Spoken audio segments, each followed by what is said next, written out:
Welcome to part two of how to build your own online shop. If you're a craftsperson trying to sell your products, you need to follow this guide. This is part two. So if you haven't seen part one, make sure you go back and you check that out before you watch this. Everything will make an awful lot more sense if you do. Let's crack on with how to build your own online shop. So you want to take the plunge. You've got four things to consider: domain name, hosting, content, and traffic. Now, with the domain name, that's the first thing you need to consider. It's going to be the name of your shop. It's going to be what people type in to a web browser in order to get to your shop. Now, a lot of the hosting companies like Wix and Squarespace and Shopify will have their own offer to you to be able to register a domain name. Generally speaking, how it works is you register a domain name, making sure that nobody else owns it beforehand. That's very easy to do. And that becomes the domain name that points to the content of your website. One thing that you need to think about is what you call yourself. And the reason it's important is that I need you to understand that it is not as important as you think it is. My website is tomfeld.com, and I've had that for years and years and years. Believe it or not, I used to make sculpture. I used to work to commission as a blacksmith and eventually transitioned to selling products online. It is, in hindsight, not a very good domain name. And it's not a very good domain name because of the reason I need you to understand. People don't know who I am. People won't know who you are. People are only going to be interested in the products that you sell and the things that you're offering. Back in the day, I'm old enough to remember, before the internet, you'd see vans driving around town, trucks, whatever, and the companies would all be called something like AAA window cleaning, AA services. And that was all to do with them being able to be at top of the list on a directory, like a Yellow Pages if you're British, or whatever you have in America, whatever. A written book directory. If you've got AAA at the start of your company name, you're at the very top. Nowadays, you see that less and less. You don't see AAA window cleaning. You'll see something like Brighton window cleaners. What do you think people are typing into a Google search to get the result? Brighton window cleaners. They're not searching for a company name. They're searching for the thing that they want. They are searching window cleaners Brighton. And when you search that, the relevancy of your website as brightonwindowcleaners.com suddenly goes up and it becomes more relevant. People are searching for the service, the product that they want. They are not searching for you, which is why tomfeld.com, in hindsight, is a bad choice of domain name. Now, I have legacy with that. I've built up a decent amount of traffic. I have a well-established website. It would be a bit silly for me to change that now because I have such an established website. But you have the luxury to consider all of these things. You need to think about what kind of thing that you're offering. If you're offering a service, then it might be location specific. If it is, then definitely get the location name in there. Brighton, for example. Make that domain name relative to the kind of things that you're offering from the perspective of somebody that would be searching the internet to find you. They are not interested in your name. You need to get away from thinking about you personally and start thinking about what it is you're offering and what kind of service you're providing. Start thinking in terms of keywords. What are the things, the keywords that people are using to get to where you want them to be? If you're a blacksmith, if you're a ceramicist, if you're location specific, if you're worldwide, if there's something about your business, about your products, your services that you're offering, make sure that that is very, very relevant to what your domain name is. So you register a domain name, that's yours. You can keep it for as long as you like. There's a very minimal monthly fee. I think you could probably save money if you buy it for a whole year. And again, don't forget, if you're doing a free trial of this, you don't need to sort the domain name out. You can experiment with all of the hosting stuff without needing a domain name at this point. But it's something that you need to think about once you are prepared to get it all published and get it all sorted. Hosting. So you think hosting sounds a bit complicated. It's really not. Think about the analogy again. It is the physical location of your shop. It is also how your shop looks. It is also what the decor is like in your shop. It is also the layout of your shop. of your physical shop and of your online shop. Now, it used to be the case that you would need a server to host all the files, that you would type all the code in to stick on the server, and that was connected to your domain name. Nowadays, it's so simple. All of these companies that are desperate for your business, Wix, Shopify, Squarespace, all of the big names, even the smaller ones, they are designed for people who don't know a single thing about web building. They are all laid out in incredibly user-friendly interfaces.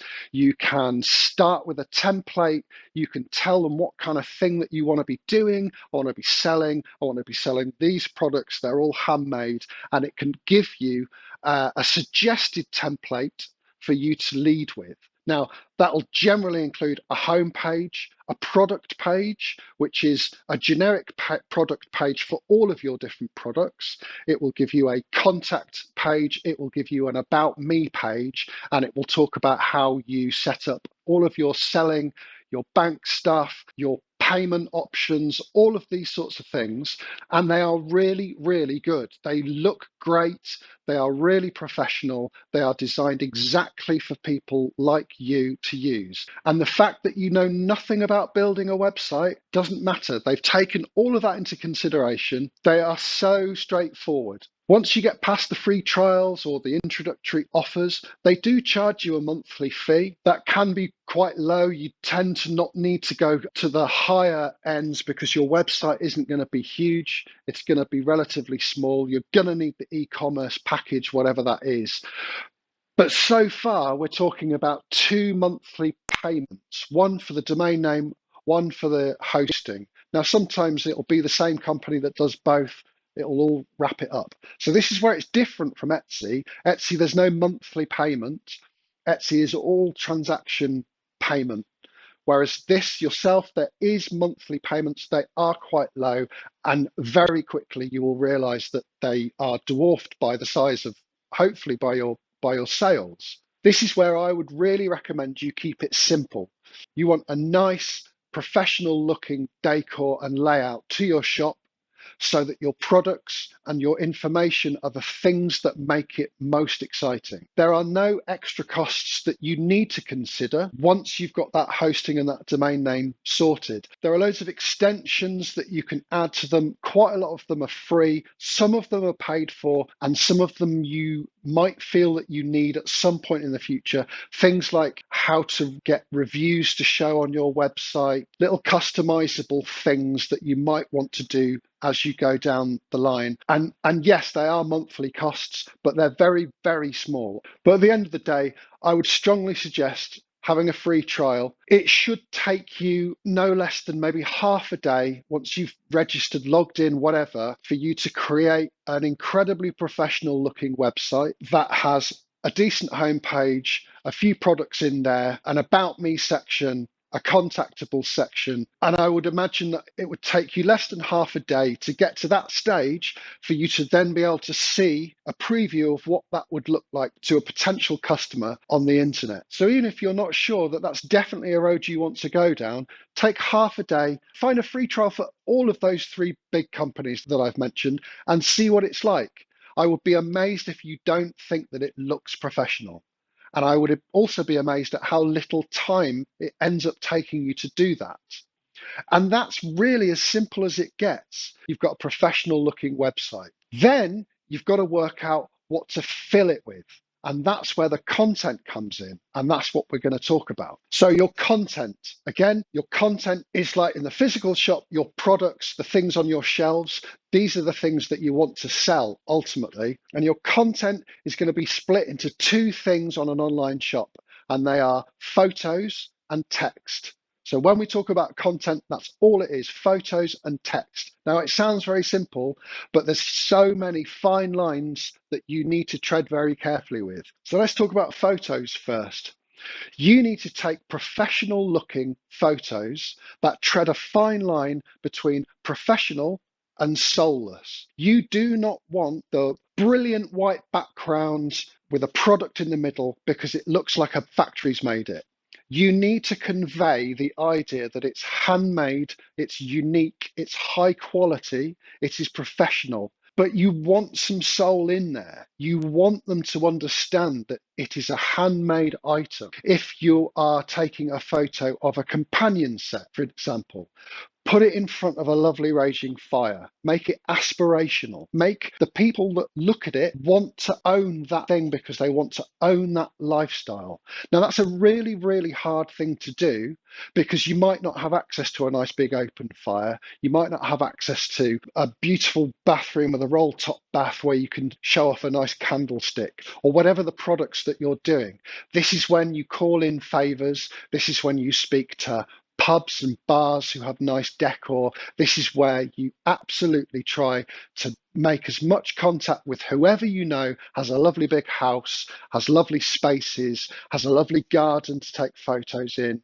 Whatever it is, you want to set that up nicely so that people that look at that photo want to own not just that product, but that lifestyle. It needs to be aspirational. This is one of the things that I found the hardest thing to do. What I would suggest is that you start with what you can, play around, try it out, see what looks good. You need a phone with a decent quality camera, and you need to play around essentially and see what works for you. Make a note to yourself.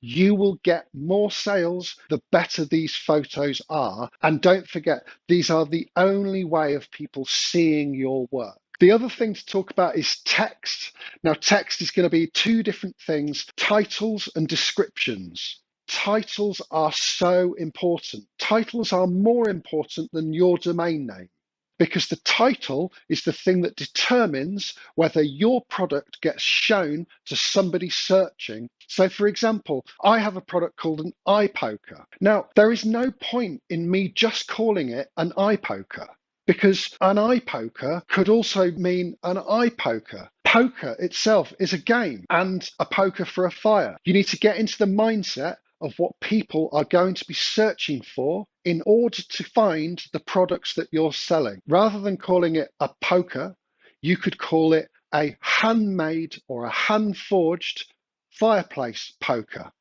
because people are going to be searching for handmade fireplace poker. And suddenly you're in competition with everybody else online that is selling handmade fireplace poker. So at least that gets you in the conversation. We'll talk about how to nudge yourself up in that conversation a bit later when we talk about traffic, because it's all related. But when it comes to titles of your pieces, there is no point coming up with a unique, fancy name just for that product, because again, nobody knows you. Nobody knows what your product is. You can by all means call your range something, and therefore you can call it an eye poker. But in order for that title to be successful and useful to you, you also need to include the keywords that are connected to the things that people are typing into a search bar when they are looking for your product. And that's why you'll see on my website that all of my products are named something very specific to that product, but not only that product, to what that product is, because that is how your product then becomes relevant to people that are searching for things like that. The description below it, it's your chance to tell everything that you can about that product. And again, think about the keywords. If you are a blacksmith, the word blacksmith needs to be in that product description somewhere. If it is a unique handmade product, those unique handmade words need to be in your description somewhere. Whatever it is about your business, about your product that's unique, you need to put that into the description, because that's how a search engine will understand that it is relevant. And it is also how a search engine is going to understand what your product is and who to show it to. Coming up with those descriptions is quite challenging because you kind of know all of your keywords. You do have to get into the mindset of somebody searching, but you kind of know what it is that you need to put in there. Once you do, it's about forming a logical, coherent sentence and paragraph about what that product is in a way that doesn't just feel like a collection of keywords. It needs to make sense, but it also needs to feel warm, to feel appealing. This is also the place where you want to put all of your specifications, all of your details about your products, the size, the length, the height, the width, the depth. If the size is really important, I sell curtain poles. The diameter of that curtain pole is really important. I even put the diameter in the title of the product because I know that people are going to be searching for a certain size of curtain pole. So one of the big differences between an online shop and a physical shop is that in an online shop, it is very likely that the majority of the people that visit your shop online are only ever going to visit one page. If you imagine doing a search online for a product, seeing the product, clicking through and reading about the product, you could like that product, you could buy that product, you could bounce right out of that page and never see that product again, all without seeing any of the other pages on your website. Whereas in a physical shop, you have space that people need to walk through, you can choreograph their route, you can put nice things next to each other. You can do that to a certain extent on product pages with related products, but ultimately you need to assume that people are only going to look at one page at a time. So that page needs to show as much information that you can about you, about your products, about your business, about your ethos, assuming that they're never going to visit any other page on your website at all. So it's really important that your title and your descriptions and your product information are really, really selling your work, selling your business, and each page has the overall feel of a professional looking page. If they're really interested or if they're really curious as to what you do, they will happily go and look around your website, look at the About Me page, find out all of the information that they possibly can do. But a lot of the time they don't. They're just interested in that product or not, in which case you need to sell it to them on that page. So that's content. It's a long-winded process. You need to do it for Etsy just as well as you need to do it for your own website. So really, if you're talking about time spent building your own website, this bit you'd need to do for Etsy anyway. The better you get this section, the more successful your products are at selling. Don't forget, getting people to your website is hard enough. What you want to do is make sure that the people that eventually get to your website is so good and so informative and so professional looking that the people that do get there do want to buy. Traffic is such a big, important part of your website that I've had to dedicate a whole third part to this video for. We're going to take a really deep dive into that. There's going to be so much information about all that you need to know, how to get customers to come into your shop. So make sure you stay tuned and look out for part 3 of the Tom Feld Blacksmithing channel. By all means, if you want to leave a comment in this section, I'm really keen to get back to people. I'm really keen to engage with people. If you have any questions or feedback or comments about what's been helpful or what hasn't, please leave a comment under the video. Look out for part 3 and thanks for watching.